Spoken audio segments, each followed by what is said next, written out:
Hello everyone and welcome to Sinful Gaming. I hope you're all doing well, I hope you're all staying safe, and most of all, I hope you're all fighting that war against the Grey. Today's video we're going to talk getting started with Warhammer Age of Sigmar, and today we're going to take a look at the Fyreslayers and in particular the Greyfyrd Lodge. Now in this video we're going to talk about what makes a Greyfyrd Lodge special, what exactly do we get special rules wise for using this particular subfaction. We'll then take a look at how we can begin our Greyfyrd army before further expanding with some other units upon those initial purchases. Finally, we'll finish off the video with a little sample army list for you to use as some inspiration for creating your own Greyfyrd subfaction Fyreslayers army. So with that all said, this is a subfaction you can find inside the Fyreslayers battle tome, so you'll have all the rules you need in there, as well as colour schemes also available if you wish to paint up like the lodge that you're wanting to do. You have all the colour schemes in that book as well. There's no need to do that. If you're into, painting the right colour scheme, then you have that option. Now, what do we get specifically? First of all, we add one to the wounds characteristic of heroes who do not have a mount. Now, this is heroes is a key part in this because this means things like Grimwrath Berserkers and Doomseekers who are heroes but not leaders on their pitch battle profiles that do get this +1 wound. In addition, you can pick 2 additional artifacts of power and give them to 2 heroes in your army who do not have a mount. Once again, important that these can go on Grimwrath Berserkers and Doomseekers. You'll find out why we're talking about them now in just a second. But in essence, this is wanting you to play around with those particular 2 models. So let's look at how we start the army. And so, to get started, I like the Auric Runesmarter. He's a Fyreslayers priest and has some cool abilities to bring models on from the board edge as well, with his magmic tunneling ability, allowing him to, pick another unit to come on from the board edge and just give you a little bit of extra maneuverability for what can be a rather slow army. Fyreslayers do have some really nice and unique prayers. I think there's a bunch of good options in there for you to pick to use on this model, but for me, it's definitely that magmic tunneling ability that makes him really good. Also, because we have a priest here, we can unlock a rather cheap battle line option in the Auric Hearthguard. So this is another reason why I really like this model in the force. Auric Hearthguard are our cheapest option for our battle line units, and they do provide something good when we're considering what we're taking in the rest of the list. That little bit of shooting with the Magma Pike, 2 attacks at 4s and 3s, round 1, damage 1, is nice enough to give a little bit of shooting to the force to get rid of screens that are going to block our models and allow us to get into the fights that we want to get in. On top of that, if the unmodified hit roll for a shooting attack made with Magma Pike is a 6, you subtract 1 from the target's move until the end of the next move turn. So you've got some, nice utility in them as well. I think they're a really fun unit to bring to the table. They do have, rend 1, damage 1 in combat. They're not too fancy in any way, and they are 5 models for about 125 points, though 2 wounds each, and on a 5-up save. They're, the cheap option. That's why we're going for them. They provide that little bit of screen clearing, solid stuff for me. But where do we go next? And like I said, I talked about these 2 models before. The Grimwrath Berserker and the Doomseeker are the ones that we're going to talk about most of all. Now, Grimwrath Berserkers are much more expensive, around about 20-ish points more expensive than a Doomseeker. They do have 6 wounds or 7 wounds in this subfaction and a 4-up save. Their Firestorm Great Axe has 4 attacks, 3s, rend 2, damage 2. And they've got their cool Battle Fury rule where at the end of the combat phase on a 2-up you can fight again if you're still within combat, and you also fight again when you die, even if you've already fought that phase.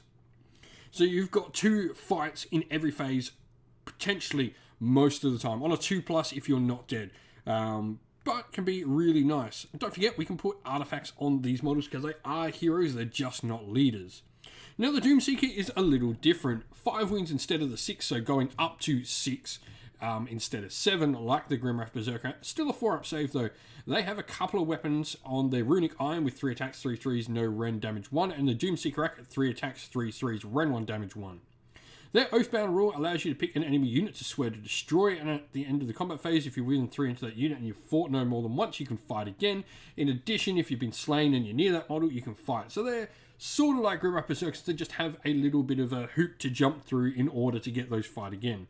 Their runic power is nice though, where they add 1 to the damage characteristic for their melee weapons if this unit has 1 wound allocated to it. You add 2 if you've got 2 or more wounds allocated to it, or if the Oathbound ability had allowed this unit to fight before being removed from play. So they get, +2 damage on the turn they are removed to their weapons, which is pretty cool. They're nice. They're solid. They're only 80-ish points. So I really do think they're a nice little option at 85 points. Now, looking at some other hero options, I really like the Rune Master. He's really cool for one thing. First of all, he's a priest, but he also, as long as he's part of a Fyreslayers army, he knows all the prayers in the Zagran blessings, the Fyreslayer blessings, in addition to other prayers it knows, which is pretty cool. So this means he can pick a prayer still and then know all the Fyreslayers prayers. So he can pick a regular prayer, so something like Curse or Heal, and then he knows all the Fyreslayer ones on top of that. Now, he's also got the Wise Counter rule, where if he's within 3 inches of your general at the start of the turn, you receive a command point, which, if he's your general, he just generates that command point, because he's within 3 inches of himself. And the Volcano Skull is his own prayer for some nice little damage output from there. Lastly, we have the Auric Runefather. I think he's just another solid little hero to take. This is much more combat orientated. He's probably, if you're taking him, going to replace like a Grimwrath Berserker in your force. 4 attacks, 3/3s, run 1, damage 3 on that big latchkey axe. He can ping off some wounds if he's near enemy friendly units. And also his Dauntless Assault allows him to pick a unit to fight immediately in the combat phase, which is pretty cool. And then his Lords of the Lodge ability allows you to add +1 attack to Fyreslayer units wholly within 12 inch. Pretty easy when they're Grimwraths and Doomseekers. So you can really sort of buff up, once per game. And so here we have our little sample army list for Greyfyrd Lodge. No place for the weak for the grand strategy. We should be able to remove a lot of battle line units with this army. And a Triumph is inspired. We're only 5 points under, so there's not an awful likely chance we're going to get that Triumph. But, never say never. Now, Auric Runemaster, he's our general, so this means, his little command point will just generate every turn. Master Priest is his command trait that we've gone for on this model, which is pretty cool. Where once by battle at the start of your hero phase, if the general on the battlefield, you can activate 1 Urgold rune that's already been activated. I like this. It gives you the ability to sort of play around with your Urgold runes and have, that redundancy in case you really need that second use. Ashcloud rune for his artifact is really cool, where once per battle at the start of the enemy hero phase, you can effectively make all units wholly within 12 inches of him unable to be targeted by the effects of spells. And then we've got a Rune Smiter in there as well with the Prayer of Grimir's Fury, which I think is just the one to double up on. And our Auric Runemaster has Curse on him for some nice mortal wound output. Battleline, 2 units of 5 Auric Hearthguard in there. They are in the battle regiment with our heroes, so this means they're going to be a 1-drop there. And along with our 2 Doomseekers. And then we have 3 Grimwrath Berserkers in Bounty Hunters. One of them is going to have the Daemon Slayer artifact, where ward rolls cannot be made against attacks. And the other one has the Draft of Magma Ale, which is a once per battle ability to double the model's attacks. 59 wounds is pretty decent. It's around about low average points of wounds at this points value. And then no reinforced units, no allies, and 4 drops thanks to that battle regiment in the army. So hopefully we should be able to dictate who's getting the first turn in the current season of the game. If you've been playing with an army with lots of Grimwrath Berserkers and stuff like that, I'd love to hear from you down in the comments below on how you've been going and what you've been doing. That's the end of the video, everyone. Thank you all for watching. We hope you enjoyed it. If you did, please don't forget to leave a like and subscribe to the channel if you haven't already. Also, drop us a comment down below in the comments section and let us know what you enjoyed about the video and what you'd like to see more of on the channel.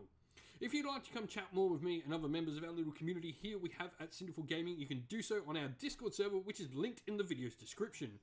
Also linked in the video's description is our Patreon and YouTube members, where you can go to help support the channel and allow us to keep doing what we're doing.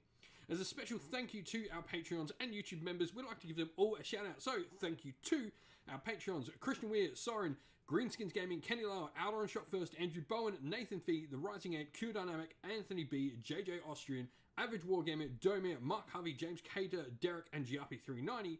And to our YouTube members: Greenroots Gaming, Kenton Young, Ronya, Lock Lorick, The Johnny84, David Ellsworth, Wolfric Nick, Broken Chef, Ariana Edwards, Revenar, Pink Nico Fire, Robin Mankiller, and Monty's Tabletop Terrain. And lastly, a special thanks to Lady Witchfox Art, who does all the amazing artwork you see on the channel. Thank you all for watching. Once again, stay safe, stay well, and most of all, keep fighting that war against the Grey. Ciao for now, everyone.